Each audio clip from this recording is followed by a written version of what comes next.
ate, happy birthday. Ang Panginoon. Praise God. So nag-gather po tayo dito para po i-celebrate ang 70th birthday po ni Ate Ann at binusog niya po talaga tayo. Binusog po natin ang bawat isa ng encouragement sa pamamagitan ng prayers and songs. At ngayon naman po ay meron lang po tayong titignan sa banal na kasulatan, yung binasa po kanina ni Sister Sheila, yung Psalms 90, verses 10 hanggang 12. Pero bago po tayo dumako doon, gusto ko lang pong basahin yun pong sinulat po ng isang English theologian na nabuhay noong 1893 hanggang 1976. Alam ko, pamilyar na po yung iba sa inyo rito, si Dr. Leslie Weatherhead. Dr. Leslie Weatherhead calculated the average length of a life using the hours of one day to illustrate the importance of recognizing the value of time. So he concluded the following. Makinig kayo, no? Nandito yung edad nyo. Sabi niya, if your age is 15, the time is 10:25 a.m. 15. If your age is 20, the time is 11:34 a.m. Yung sun ko is 19, no?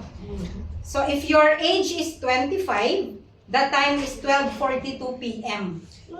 If your age is 30, your age you are at 1:51 p.m. Pag naman 35 na kayo, ang edad ninyo ay nandito na kayo sa 3 o'clock ng hapon.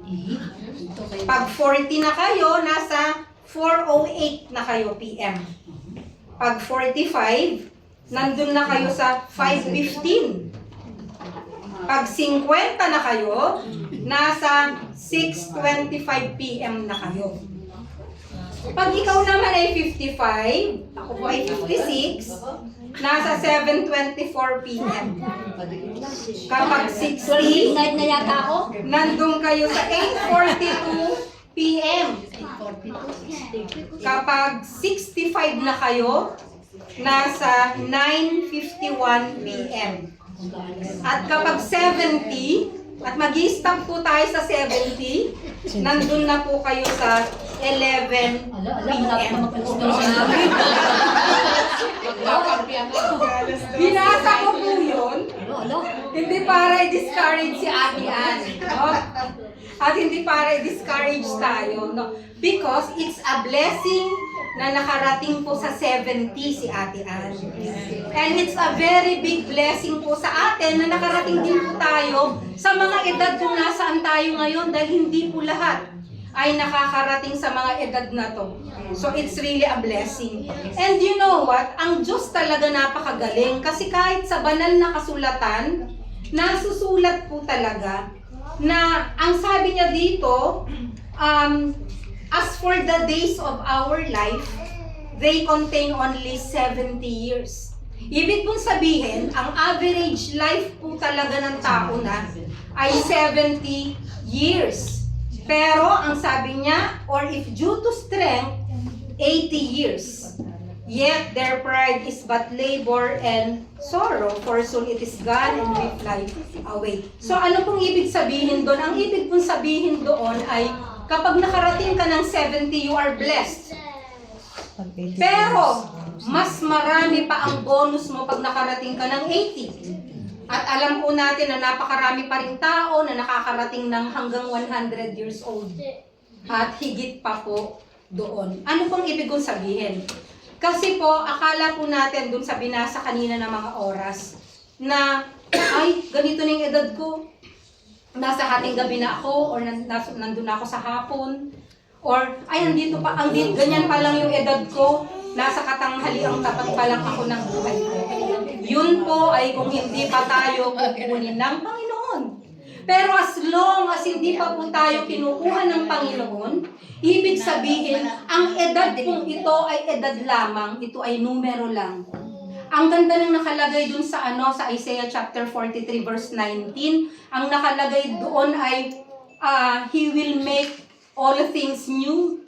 Diba? Kaya nga sinabi niya na I will make a way in the desert. Because He is going to make something new. Maybe in the past si Ate Ann, I believe so, kasi kahit ako, kahit kayo, I believe na nagkaroon po tayo ng regrets sa buhay natin for not using our time. Because yung years po natin is composed of months, and months are composed of weeks, and weeks are composed of days, and days are composed of hours, and hours are composed of lahat, mga minutes and seconds of our lives. At dahil nga bata tayo, akala natin mahaba-haba pa tayo. And we still can accomplish so many things in our lives to find ourselves na, hala, 50 na ako, wala pa pala akong na-accomplish. Wala pa akong napundar, hindi man nakapagtapos yung mga anak ko, wala akong ginawa sa sweldo ko kundi gastusin. Yan yung nagkaroon tayo ng mga regrets, di po ba?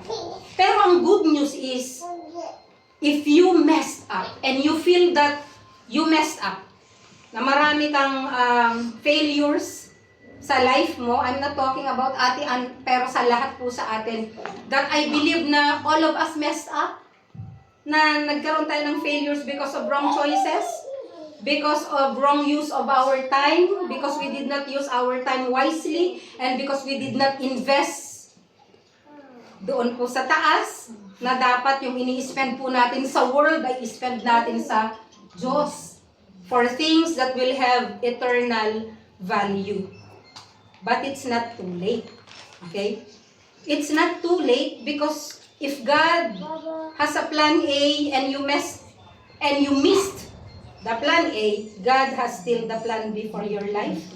And for that plan B, I know that God is going to use you and He's going to guide you to still contribute for the glory of God.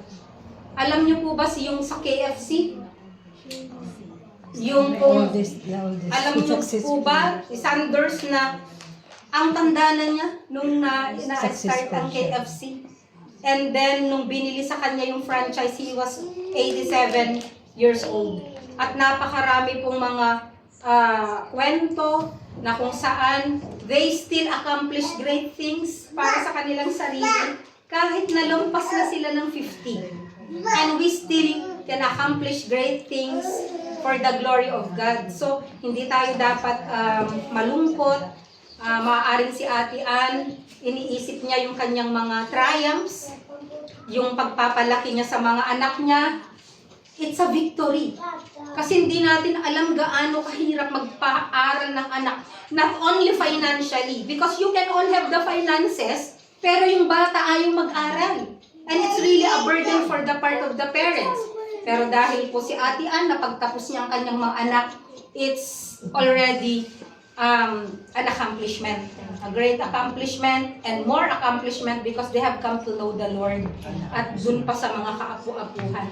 Because the blessing of the Lord goes until up to the 4th generation. Ibig sabihin nun walang katapusan ang henerasyon na yon.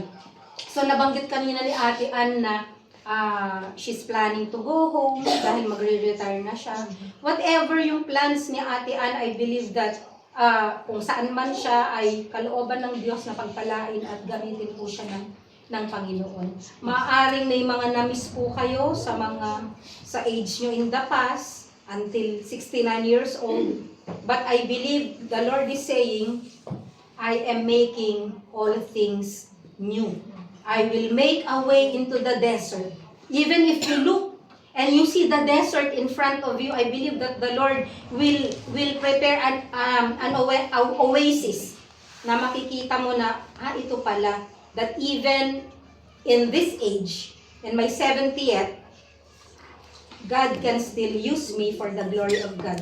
So I believe, Ate Ann, 70 ka, you are starting again. Yes. And ye start mo with the Lord, and then you finish the race with the Lord for the glory of God. God bless you. Hallelujah. Amen. Amen. Start the mission. Continue the mission. Malay mo sa Bacolod. Bacolod. And let's pray po muna. Father in heaven, I thank you for the life of Ate Ann. We thank you, Lord, for her life, and we thank you, Lord, for all the blessings, Lord, that you have bestowed upon her. And we pray, Lord, that you continue to bless her, her heart, and continue to use her sa ministry, sa mission, kung saan niyo man po siya dinadala. Marami pong salamat sa kanyang buhay. In Jesus' name, amen. I love you, Ate Ann.